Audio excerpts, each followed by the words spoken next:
Bom, e aí pessoal, beleza? Vamos para a nossa sétima aula, né, do nosso curso de Viagem e Cultura, né, letiva do Prof. Henrique. Hoje a gente vai bater, né, novamente nas teclas da geografia. Lembrando que hoje o objeto que eu estou utilizando, que eu comprei em viagens, é essa camiseta. Essa camiseta eu comprei no México, na cidade de Toluca. E hoje eu vou falar, né, um pouco do México e além do México, os outros países da América. Hoje, né, o tema, segundo o que está na proposta, é falar como é viajar por toda a América, né, o que eu preciso saber, né, a respeito da América. Então vamos lá.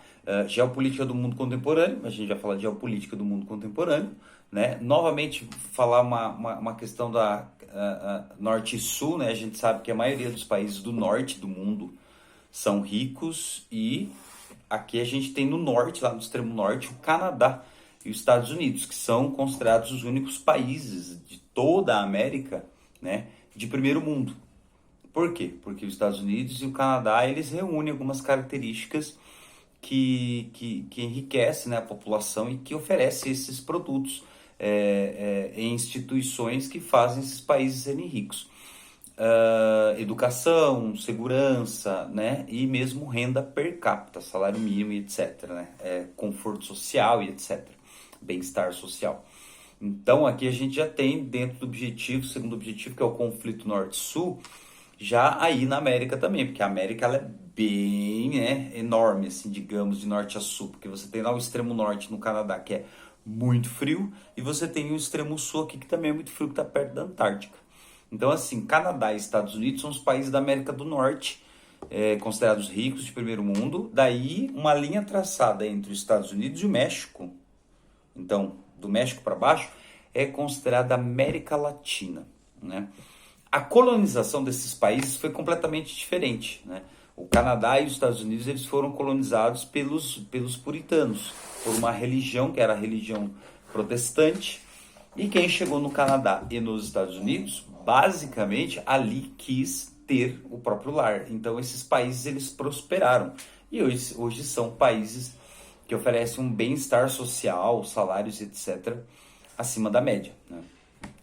Do México para baixo, o México até está no hemisfério norte, o México faz parte da América do Norte, porém do México para baixo a gente chama de América Latina, ou seja, países que falam o idioma latino. E por terem sido colonizados por ou espanhóis ou portugueses, eles foram extremamente explorados. Então a colonização nos países do norte, que é o Canadá e os Estados Unidos, é completamente diferente da colonização feita na América Latina. Vou dizer aqui os principais países: México, Cuba, né? Nicarágua, Panamá, Colômbia, Brasil, Argentina, Peru, Equador, Uruguai, Paraguai, certo? Então, imagine aí. Globalização e regionalização econômica. Aí você já teve uma questão da regionalização econômica. Os países da América do Sul, em sua grande maioria, o Brasil principalmente, é um país agricultor, né? A Argentina e o Uruguai são países pecuaristas, que é típico de economia de país de terceiro mundo. Você está no Brasil, daí você quer viajar aqui para os vizinhos. Quais são os vizinhos? Vamos lembrar quais são os países vizinhos, no qual, se você for, né, tá mais perto, a passagem de avião pode ser mais barata. Alguns países você pode ir sem o passaporte, que os países aqui, né, do Mercosul, por exemplo, né? O real é valorizado desses países, então são eles, né? Vou dizer aqui o nome de todos os países da América do Sul. Então, se você está no Brasil e quer ir para o Uruguai, é uma boa, né? A troca da moeda é uma boa. Todos esses países falam espanhol, são eles: Uruguai, Paraguai, Argentina, Chile, Bolívia, Peru, Equador, Colômbia, Venezuela. Pronto, lembrei os 9 que falam espanhol. Mas os 3 países ali de cima, que são as Guianas, que é o Suriname, que fala holandês, que só dá para você chegar pela costa lá de cima, porque ali você tem todas as Guianas na frente dela, né, entre o Brasil e elas, a floresta amazônica. Então você não tem aí uma população, né? Você não tem uma população em grande escala, entende? Né? Então, são países com mais difícil acesso e que não tem tantas atrações assim, porque a outra costa de lá você ainda tem poucas pessoas. Então, América do Sul, super, ultra, mega recomendado para brasileiros viajarem, né? A questão cultural chama muita atenção. Bolívia e Peru, super boa pedida para viajar. E a moeda bem valorizada, ok? Agora a gente vai para América Central, né? Desses países da América do Sul eu conheci todos, com exceção do Equador, com exceção da Venezuela, o Suriname, a Guiana e a Guiana Francesa. Então esses 5 países da América do Sul eu ainda não conheci. Então de 13 da América do Sul eu conheci 8, contando com o Brasil. Então tem aí tem algum porquê de falar a respeito desse país, né? Vivi na pele, conheci as capitais desses 8 países aí da América do Sul, tenho uma noção de como é viajar, certo? E o idioma é o espanhol. Você pode ir aqui para a maioria falar espanhol. No Suriname, na Guiana Francesa, seria francês, inglês e holandês. Mas eu suspeito que com o espanhol talvez você seja bem entendido, até pelo português, pela proximidade que esses países têm com o português. América Central. Como é a América Central para viajar? Vamos ver, né? Este ano, né, ainda este ano, eu estive na América Central pela primeira vez na minha vida. E foi assim bem bacana, bem legal, né? Primeiro eu conheci a Costa Rica, né? Moeda lá é o Colón. Depois da Costa Rica eu fui até a Nicarágua. A moeda lá são os Córdobas, tudo super barato, comia super bem. Na Costa Rica era um pouquinho mais caro, mas também comia bem. Não passava assim, sabe, vontade. Comprava coisas por bom preço, né? Então trocar dólares, levar dólares nesses países da América Central é essencial. Por quê? Porque eles estão mais próximos dos Estados Unidos do que do Brasil. Talvez geograficamente nem tanto, talvez é a mesma distância. Porém, ali na América Central existe uma influência, né, muito grande do tio Sam, ou seja, dos Estados Unidos. Então circula muito dólar, né? É muito comum você usar o dólar lá ou as moedas dos respectivos países. Na Costa Rica, vou dizer que é de médio para caro, mas não tão caro assim. Colones, que é o nome da moeda. Nicarágua, né?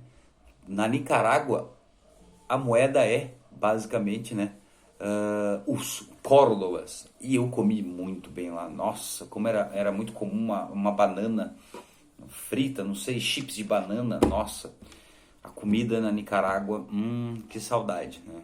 Interessante. Até no caso, depois que você comia, né, o alimento, né, que basicamente vinha uma tortixa, né, tipo uma panqueca assim, tal, que você comia junto com o arroz, né, e em alguns lugares servia frijol, ou seja, feijão. Então assim, passei super bem na Nicarágua e pagava super barato assim, né, num prato de comida. E é muito comum você encontrar lugares para se comer na rua na Nicarágua. Lindo Nicarágua, né, cidade de Granada na Nicarágua. San Juan del Sur, que é lindo, maravilhoso, super recomendo. Daí da Nicarágua eu fui para Honduras. Em Honduras eu fiquei 2 dias, 3 dias, fiquei pouco tempo, só queria realmente conhecer, ter uma noção de como era a capital Tegucigalpa. Conheci Tegucigalpa, achei assim, né, uma cidade bem, me lembra um pouco São Paulo, a parte pobre de São Paulo, mas foi super interessante ter conhecido a cidade de Tegucigalpa. E eu lembro que até aí, por exemplo, não tinha tomado nenhum banho quente, porque nesses países, como faz muito calor, é comum o chuveiro não ter realmente, né, o disjuntor para esquentar, tá ligado? Daí de Honduras, que eu sempre falaram que era muito perigoso, não me passou nada, ainda bem, não aconteceu nada comigo. Passei a fronteira e fui para Guatemala, para Livingston, depois de ter conhecido um lugar lindo, maravilhoso na Guatemala, chamada Rio Dulce, né? Rio Doce, Rio Dulce. Um lugar lindo. E de lancha eu fui até Livingston, e de Livingston, de lancha, eu fui até Belize. Belize é um país super pequeno, certo? Uma população pequena, que tem uma cultura, né? Até aí, todos esses países que eu falei eram países que falam espanhol. Belize é um país que tem uma língua diferente também, né? É o inglês, porém tem a influência da cultura africana dos gaurífulas, muito interessante. O prato deles é também, né, um prato muito típico, muito específico, né, da cultura deles, etc. E muito bem, né? Um país pequeno e lindo, lindo assim. Eu consegui ir lá, né, com duas italianas bem doidas que viraram minhas amigas. Pegamos uma lancha lá com um amigo, um captain, como o major, como o cara gostava de ser chamado, e a gente foi fazer mergulho. Foi super barato, né? A gente conseguiu, né, trocar uma ideia com o cara fez pra gente barato, a gente pegou a lancha e foi até o meio, né, do Caribe. E a gente fotografou e nadou junto, e bem próximos de crustáceos e, enfim, recifes de corais. Foi realmente lindo, assim, sabe? Foi bacana. Essa experiência eu nunca mais vou esquecer na minha vida. Foi super bacana. Passei uma puta vergonha, né? Uma mega de uma vergonha nadando, né? Com a nadadeira, etc., com o snorkel, porque as italianas nadavam muito bem, né? Nadavam muito bem. Acho que na Itália eles têm aula de nado. Eles têm, né, isso na escola. Aqui não. Aqui, né? Comum que não. Que mais? Quais países mais? Depois de Belize, né, eu voltei para Guatemala, daí eu conheci bem a Guatemala. Guatemala é um país sensacional, sensacional, lindo país para se conhecer. Eu acho que foi o meu preferido de todos ali da América Central. Da Guatemala eu fui para El Salvador, e El Salvador eu conheci a capital, São Salvador. Me pareceu uma cidade bonita, uma cidade, eu fiquei numa parte bem arrumada, bem limpa. E conheci um shopping assim, que eu nunca vi um shopping tão caro e de pessoas tão ricas. Tanto que eu andei 5 minutos pelo shopping, me senti mal e saí do shopping, né? E me disseram também que El Salvador poderia ser perigoso e tal, mas não aconteceu nada. Foi super tranquilo também, foi, né? Tudo rolou numa boa. Que mais? Depois de El Salvador, eu fiz a volta até Costa Rica. Então, conheci 6 países da América Central, que são eles: Costa Rica, Nicarágua, Guatemala, Belize, Honduras e El Salvador, né? E esses países ficam ali, né, ainda por terra na América Central. A parte da América Central que eu não conheço, que eu sei que é um pouco mais cara, né? Vou aqui citar 6 países principais, que são ilhas, né, da América Central. O Haiti, que é um país assim muito pobre, que inclusive tem, né, muitos refugiados do Haiti que vêm para o Brasil. Já tive alunos, né, haitianos inclusive. Para viajar, eu vou ser sincero, assim, eu não manjo exatamente como é, mas como é um país que tem uma economia frágil, creio que quando você chega com dólares ou euros nesse país, você consegue ter, né, uma boa grana para poder comer e passar um tempo lá, né?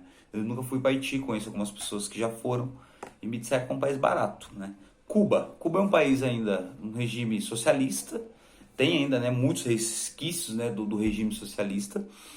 E de Cuba, eu peguei, né, o relato de um italiano que eu conheci na Guatemala. E esse italiano me disse que é complicado ir para Cuba, porque apesar de ser um país super pobre, eles acabam tentando tirar o máximo de dólares de você, e isso pode, de certa forma, ser muito incômodo, né? E como o povo é pobre, eles pedem qualquer coisa, eles pedem seu tênis, eles pedem sua camiseta na rua, porque eles vivem somente com uma renda, né, específica do governo, que não é muita grana, que é uma característica de um país socialista como Cuba, onde, por exemplo, uma pessoa que trabalha como professor pode ganhar quase o que um médico ganha, ou que um gari ganha, por exemplo, né, que é o regime socialista aí no caso.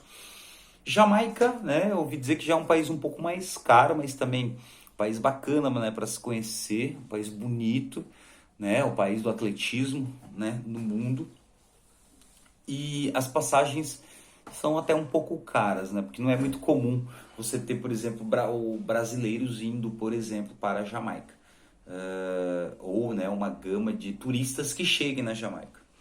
República Dominicana, que está na mesma ilha do que o Haiti, é um país muito barato, e você encontra, inclusive, aqui no Brasil, CVC, etc., qualquer companhia muitos pacotes para Punta Cana, por exemplo, Santo Domingo, e é um país bacana para se conhecer. Um outro país também da América Central interessante é Trinidad e Tobago, que está muito próximo da América do Sul, né? Trinidad e Tobago, capital Port of Spain, por exemplo, né? É um país que também, né, bacana para se conhecer, mas que é um pouco mais caro, né? E um sexto país aqui, vou pegar um país assim meio pequenininho, que é Barbados, que é o país onde nasceu aquela cantora Rihanna. E Barbados, Granada e países desse tipo, de toda a América Central ali, no caso as ilhas, esses países eles são, né, todos com preço um pouco mais acima. Por quê? Porque são países, por serem pequenos também, né, eles não têm assim aeroportos tão grandes, então eles não recebem tantos turistas por serem desconhecidos, mas são países belíssimos para você conhecer. Porém, custa caro, né? Santa Lucia, por exemplo, são países que, né, o valor já sai um pouco mais caro. Para mochileiro já é mais complicado, né? Que mais? América do Norte. Falei da América do Sul, falei da América Central inteira, América do Norte. Canadá e Estados Unidos são países que não aceitam latinos se não tiver basicamente uma bolsa de estudos, se não pagar por um curso de inglês, né? Já são países com difícil acesso para turismo. Mas existe turismo, se você comprovar que você tem renda, que você trabalha, etc., e passar lá por algumas entrevistas, pedir o visto para os Estados Unidos e para o Canadá, você consegue entrar nesses países. Mas não é assim tão corriqueiro que que o brasileiro possa ir o tempo todo para os Estados Unidos e para o Canadá. E por último, o país que eu vou, né, basicamente falar para vocês, que é um dos meus países preferidos, né, de todos que eu viajei, que foi maravilhosa a minha viagem para lá. Fiquei 40 dias nesse país, foi muito massa. Onde eu comprei essa camiseta em Toluca foi o México. O México super, ultra, mega, aconselho vocês a conhecerem. E basicamente, né, é um país barato, um país que tem uma cultura gigantesca, cidades lindas, um povo super, ultra, mega humilde, sabe? Eu amei o México. O México é um país que eu ainda quero voltar, não sei quando poderei, mas é um país que eu super, ultra, mega recomendo. Bom, é isso, né? Toda a América. Lembrando, então, lugares bacanas no México, né? Que tem também os sítios arqueológicos, assim, uma riqueza, uma pluralidade cultural gigantesca. É lindo, lindo, né? Tem a cidade do México, que é um lugar, assim, inacreditável que exista. Tem Cancún, Playa del Carmen, Campeche. Você tem lugares como estado todo de Quintana Roo, Chichen Itza, que é uma pirâmide maravilhosa, gigantesca, que é uma das 7 maravilhas do mundo, Isla Mujeres, não, não já estava falando espanhol, Palenque tem um sítio arqueológico incrível, Teotihuacan tem também um sítio arqueológico incrível. Assim, o México, se você ficar acho que um ano no México, você não consegue conhecer tudo de tão bom que é, de tão interessante que é, ok? Basicamente é isso, né? Esta foi a aula de viagem e cultura sobre o continente americano, e uma das habilidades das duas que nós estamos trabalhando hoje, inédita, é identificar e descrever os principais elementos que configuram o conceito de ordem mundial, né? Considerando as questões geopolíticas, econômicas e culturais. A América, né, tem como maior país número de pessoas, né, os Estados Unidos, com 300 milhões de pessoas, 330 milhões de pessoas. E a segunda maior nação em população de toda a América é o Brasil, né? Então existem aí acordos comerciais só pelo tamanho desses países e pelo que eles produzem, né? Uma influência na América Central pelos Estados Unidos, uma influência mesmo dos Estados Unidos na América do Sul, né? Então é importante para nós entendermos como funciona, né, a geopolítica mundial, aqui no caso tendo o enfoque, né, específico na América, ok? Obrigado, galerinha, um abraço, até mais.